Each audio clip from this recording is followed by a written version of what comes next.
We're back in the kitchen today to make another recipe from the Stardew Valley official cookbook. And we're back at the best Stardew Valley farm on YouTube. That's right, I'm making my claim. I mean, why not? I have dedicated a decent chunk of my life to this digital plot of land. Today's recipe is very recognizable. It's the farmer's lunch. The kind of lunch that a single farmer trying to make his grandpa proud could really get a handle on. Pretty easy to make in the game, and I think it's gonna be pretty easy to make in real life. So let's get started, have a good time, vibe out, and let's make a delicious recipe that is inspired by this delicious game. Before we get too carried away, we need to gather some ingredients, starting with some fresh eggs. And then we need to head to town to pick up some parsnip seeds from that piece of Pierre, which we will then pluck out of the garden when the time is right, which is now. Let's also see what our seller has to offer today. Some nice cheese will do. Alright, that's not everything, but we are well on our way, so let's boogie, baby. So the name of the game is separating egg yolks from the egg whites. We're doing this to eventually create what is best described as an egg batter. The whole goal is to create a really fluffy urban cheese omelet. What I'm doing here is the old drop and scoop method, which is where I drop the egg down and then scoop it out like so. It's taken me 10 plus years to master, so don't be discouraged if you aren't able to perform with such precision like me. Rome wasn't built in a day after all, unlike all the buildings that Robin cranks out all by herself. What a beast. So here we are with our yolks in one bowl and the egg whites in another. What a sight to behold, but there is much to do. So let's whip out a hand mixer and journey into the next stage of this adventure. Now you probably could just use a whisk and just really put your butt into it, but the electric hand mixer makes getting these egg whites to have soft peaks so much easier. If you're not familiar with the term soft peaks, it just pretty much means that the egg whites start to thicken up and create actual tangible waves that you can see that hold their form. It's really just about being patient and takes about zero skill. We're going to be doing the same thing with the egg yolks, except we just want it nice and blended, which shouldn't take very long. The egg yolk should be shiny and consistent, and I think we're on the right path here.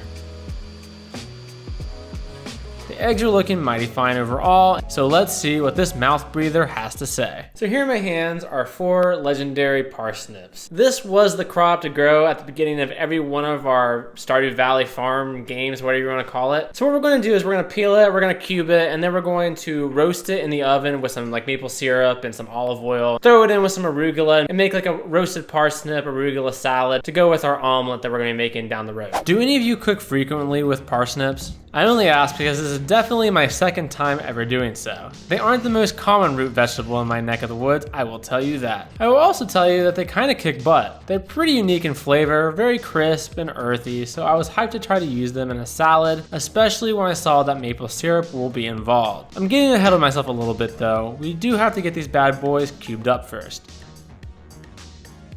I promise you, I don't have powers and I don't know how to use black magic yet. I simply edited it to look like I was able to cube these by just tossing them down. So really, there's no need to fear me. So now that the parsnips are cubified, we can start introducing them to the marinade, or dressing, whatever you want to call it. It's going to be a simple combination of olive oil, maple syrup, and flaky salt. With our mixture of ingredients all in play, we can start mixing it all together. Not too difficult, right? The parsnips are good to go, but it's not a salad without some greens, so that's where the arugula comes into the same bowl that we just put our parsnips in, so that we can work the oil, syrup, dressing, whatever you want to call it again, into it.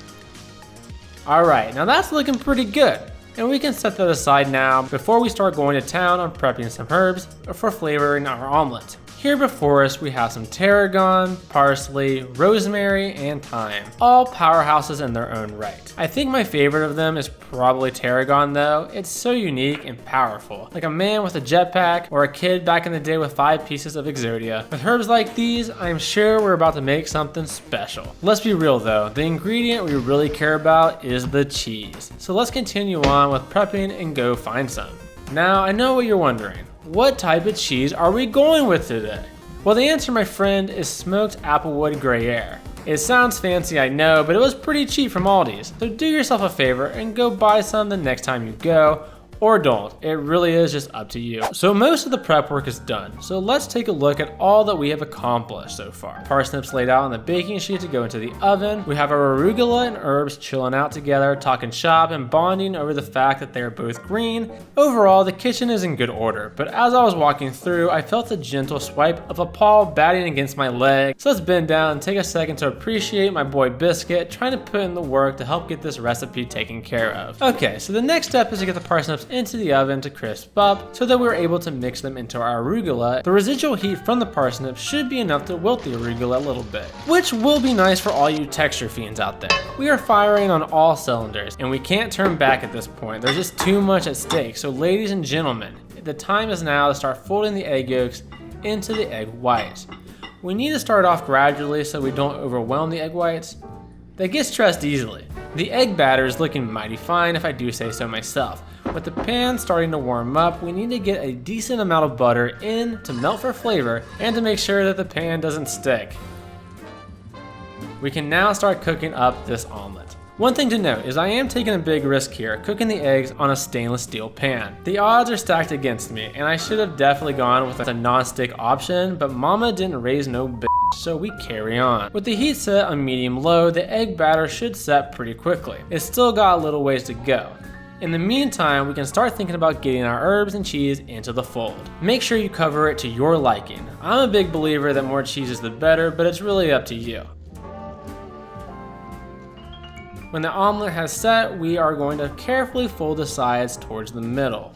Unfortunately, my fears were warranted and the egg started to stick a little bit to the pan. It's not the end of the world though. We're almost finished, but let's drizzle in some additional butter on top.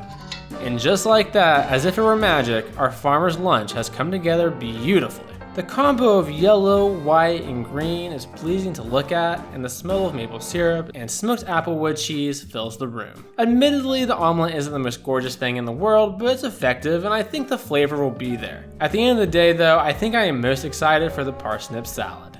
Alright, the farmer's lunch is done. It looks fantastic. I'm gonna take a bite and just see how it tastes, you know. It's kind of a blind test. So hopefully it turned out pretty good. Let's find out.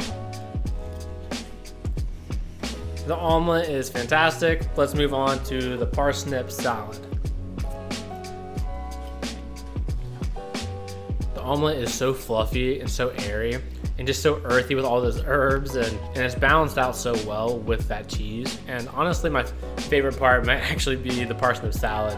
I would definitely make this again. So thanks for watching, and say hello to the newest member of the Feast on Film team. His name is Biscuit. We just got him. He's a huge menace right now, and he's just the best, just like this omelet turned out to be. So thanks for watching. I'm gonna put him down now and finish off the video. If you enjoyed the video, watch more of mine. You're gonna love them, I promise. Take care, and I'm gonna go eat. Peace. Thanks for feasting with me today, and please subscribe if you liked what you saw.